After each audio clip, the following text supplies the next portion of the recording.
Hello అండి, అందరూ ఎలా ఉన్నారు? Welcome back to my channel Palaharala Bandi. నేను మీ శిరీష.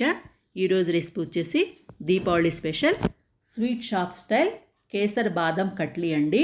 మనం షాప్స్లో చాలా రేటు పెట్టి కొనుక్కుంటుంటాం కదా, అంతేకాకుండా చాలా తక్కువ వస్తాయి అన్నమాట. మనం ఇంట్లో అయితే ఈజీగా చేసేసుకోవచ్చు. చాలామంది ఏమనుకుంటారంటే, అబ్బా ఇంత ప్రాసెస్ ఎవరు చేస్తారు, బయట కొనుక్కుంటే సరిపోతుందండి అని. కానీ కాదండి, చాలా తక్కువ ఇంగ్రీడియంట్స్తో, చాలా తక్కువ టైంలో, చాలా తక్కువ మనీతో చాలా ఈజీగా అయిపోతాయి అన్నమాట. ఇంట్లో చేసుకుంటే ఆనందం వేరు కదండి. ఇప్పుడు ఒక కప్పు బాదం పప్పుని ఒక గిన్నెలో వేసేసి ఇలా మరుగుతున్న వాటర్ ఉంటాయి కదా, అవి పోయాలన్నమాట. మరుగుతున్న వాటర్ పోయడం వల్ల గంటలో నానాల్సినవి అరగంటలో నానిపోతాయండి. అంతేకాకుండా ఆ వేడికి ఏంటంటే ఉడికినట్టు అవుతాయి అన్నమాట బాదం పప్పు అనేవి. ఇప్పుడు మూత పెట్టేసి ఒక అరగంట సేపు పక్కన పెట్టేసుకుందాము. అరగంట తర్వాత మూత తీసేసి ఈ విధంగా ఒక్కొక్క పప్పుని తీసుకొని కొంచెం గోరుతో ఇలా గీరినట్టు అంటే కనుక తొక్క చాలా ఈజీగా వచ్చేస్తుందండి. లేదంటే వెనక అలా ప్రెస్ చేశారనుకోండి, చాలా ఈజీగా వచ్చేస్తాయి. అలా ఈజీగా వస్తే ఒక కప్పు ఏంటండి, ఎన్ని కప్పులైనా మనం బాదం పప్పుని ఒలిచి పక్కన పెట్టేసుకోవచ్చు. ఇప్పుడు ఒక బౌల్ తీసుకున్న దాంట్లో సుమారుగా 2 టేబుల్ స్పూన్స్ కుంకుమ పువ్వు ఉంటుంది కదా, అది వేసానండి. అది వేసి ఇప్పుడు దీంట్లో కొంచెం అంటే ఒక చిన్న గ్లాసు వాటర్ పోసేసి ఒక 10 నిమిషాల పాటు పక్కన పెట్టేసుకుందాము. సరే, ఏ విధంగా వెనకాల ప్రెస్ చేస్తే బాదం పప్పు తొక్క ఏ విధంగా వచ్చేసిందో మిగతా వాటి నుండి కూడా ఆ విధంగా తొక్క తీసి పక్కన పెట్టేసుకున్నాను.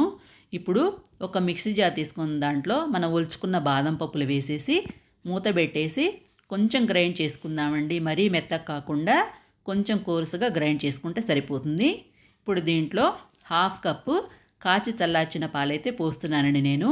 మీ దగ్గర పచ్చి పాలున్నా పోసుకోవచ్చు, చల్లటి పాలున్నా పోసుకోవచ్చు. కాకపోతే వేడి నీళ్ళు పోయకూడదు, వాటర్ కానీ పాలు కానీ. పాలు కూడా చూసుకొని పోసుకోండి. ఒకవేళ పాలు ఎక్కువైననుకోండి, అది దగ్గర పడాలంటే చాలా టైం పడుతుంది. అందుకని పాలు అనేవి చూసుకొని పోసుకోండి. ఇప్పుడు స్టవ్ వెలిగించి పాన్ పెట్టి వేడెక్కిన తర్వాత 2 టేబుల్ స్పూన్స్ నెయ్యి వేసి కాగిన తర్వాత మనం బాదం పప్పు పేస్ట్ ఉంది కదా, అది వేసుకుంటున్నాము. చూసారా, కన్సిస్టెన్సీ మీకు ఈ విధంగా రావాలన్నమాట. ఆ విధంగా వచ్చే విధంగా పాలు పోసుకోండి. 1 కప్పు బాదం పప్పుకి 1 కప్పు షుగర్ అయితే కరెక్ట్గా సరిపోతుందండి. మరీ ఎక్కువ కాకుండా మరీ తక్కువ కాకుండా మీడియంగా ఉంటుందన్నమాట. నేనైతే 1 కప్పు వరకు వేస్తున్నాను.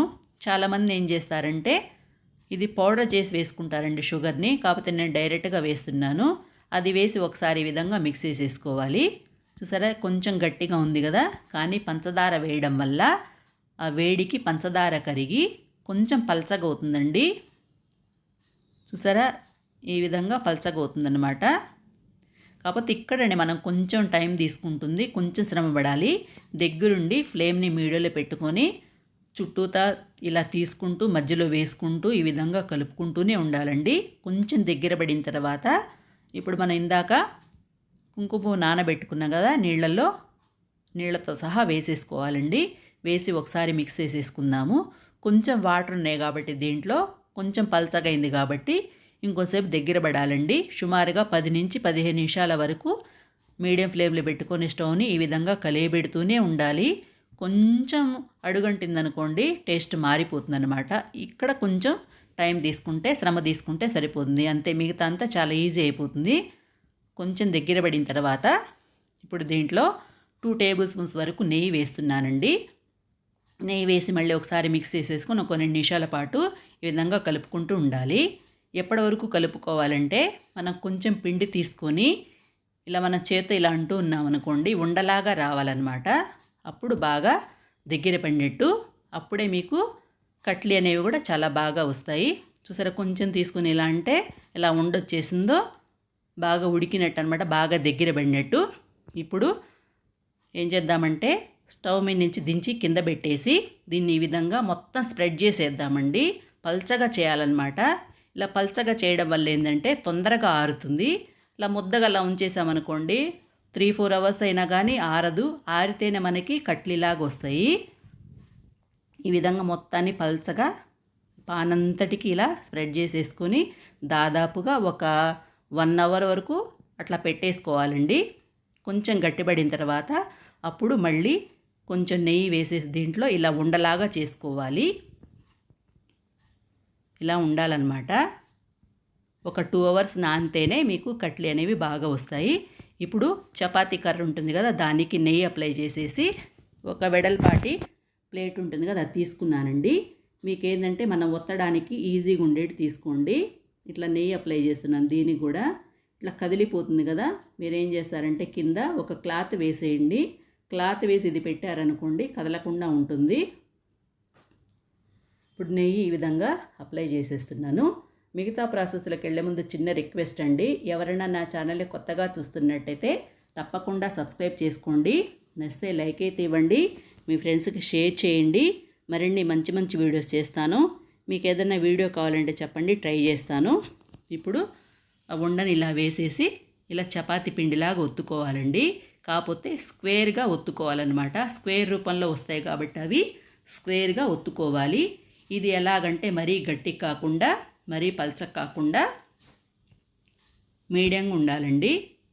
మీకు తెలుసు కదా, మనం బయట బాదం కట్లీ కొంటే ఏ సైజులో ఉంటాయో, ఏ మందాన్ని ఉంటాయో ఆ మందంగా ఉండేటి వరకు ఇలా ఒత్తుకోవాలండి. మీకు స్క్వేర్ రూపంలో రావాలంటే చేతితో ఇలా ప్రెస్ చేస్తూ దగ్గర అలా చుట్టూ స్క్వేర్ రూపంలో వచ్చేట్టుగా మీరు దాన్ని జరుపుకోవచ్చు ఈ పిండిని.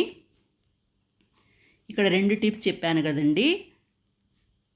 ఏదైనా కానీ మనం తొందరగా నానాలంటే బాదం పప్పే కాకుండా ఇంకా జీడిపప్పు కానీ పల్లీలు కానీ ఇట్లా ఏమన్నా తొందరగా గంటలో నానాల్సినవి ఉన్నాయనుకోండి, వేడి నీళ్ళు పోస్తే అరగంటలో నానిపోతాయి. అంతేకాకుండా ఇట్లా మనం ఏదన్నా ఒత్తుకునేటప్పుడు ఇంకో టిప్ వచ్చేసి కింద క్లాత్ వేసుకున్నామనుకోండి, ఆ గిన్నె కానీ ప్లేట్ కానీ కదలకుండా ఉంటుందన్నమాట. ఇక్కడ 2 టిప్స్ చెప్పాను. ఈ 2 టిప్స్ దేనికైనా యూజ్ అవుతాయండి. ఇట్లా మొత్తాన్ని ఈ విధంగా చేత్తో ఇలా చేసేసుకుంటే సరిపోతుంది.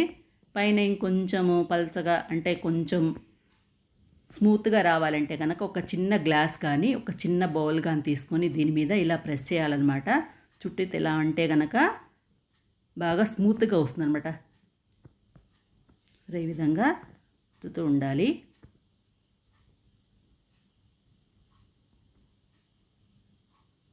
ఇప్పుడు ఏం చేస్తామంటే చాకుకి ఏం చేయాలంటే కొంచెం నెయ్యి అప్లై చేయండి. నెయ్యి అప్లై చేసేసి ఇలా ఫస్ట్ అయితే ఇలా పొడుగ్గా కట్ చేసుకోండి అన్నీ. నేనైతే అందాజుగా కట్ చేస్తున్నానండి. మీకు అన్నీ ఈక్వల్గా రావాలంటే స్కేల్ ఉంటుంది కదా, దాంతో కొలుచుకొని చేసుకోండి. నేనైతే అందాజుగా ఇలా కట్ చేసేసుకుంటున్నాను. ఫస్ట్ అయితే నిలువుగా కట్ చేసుకొని తర్వాత చూడండి ఇలా తిప్పేసి ప్లేట్ని ఈ విధంగా కట్ చేసుకోవాలి. నేను ఒక 2 అవర్స్ ఉంచాల్సింది ఒక 10 నిమిషాల ముందే తీసేసానండి. అందుకని చాకు కత్తుక్కుంటుందన్నమాట. అలా కాకుండా ఒక 2 అవర్స్ ఇలా పెట్టేశారనుకోండి, ఇందాక మనం స్ప్రెడ్ చేసాం కదా పాన్కి, అప్పుడు ఒక 2 అవర్స్ అలా పెట్టేసామనుకోండి అతుక్కోకుండా చాలా బాగా వస్తాయి అన్నమాట. చూసారా ఏ విధంగా స్క్వేర్ రూపంలో వచ్చేసాయో. ఇలా ఒక్కోటి తీసి దీంట్లో పెట్టేసుకుందాము. చూసారా చాలా ఈజీగా అయిపోతుంది. మనకు ఒక్కటేనండి, అలా కలయబెట్టుకునేటప్పుడు మాత్రం కొంచెము దగ్గరుండి చేసుకుంటే చాలు, చాలా ఈజీగా అయిపోతుంది కదా. మీరు కూడా ట్రై చేయండి. ఎవరైనా కొత్తగా నా ఛానల్ని చూస్తున్నట్టయితే తప్పకుండా సబ్స్క్రైబ్ చేసుకోండి. ఒకసారి నా వీడియోస్ చూడండి, మీకు నచ్చితే కనుక తప్పకుండా సబ్స్క్రైబ్ అయితే చేసుకోండి. చాలామంది వీడియోస్ చూస్తున్నారు, సబ్స్క్రైబ్ చేసుకుంటున్నారు కానీ లైక్ అయితే చేయట్లేదండి. మీరు లైక్స్ ఇచ్చారనుకోండి యూట్యూబ్ అనేది ఇంకొంతమందికి రికమెండ్ చేస్తుందన్నమాట.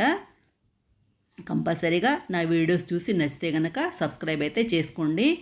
మీరు ట్రై చేసి ఎలా వచ్చిందో కామెంట్ చేయండి. నచ్చితే like share subscribe my channel. Like అయితే ఇవ్వండి అబ్బా. Thank you for watching. Thank you.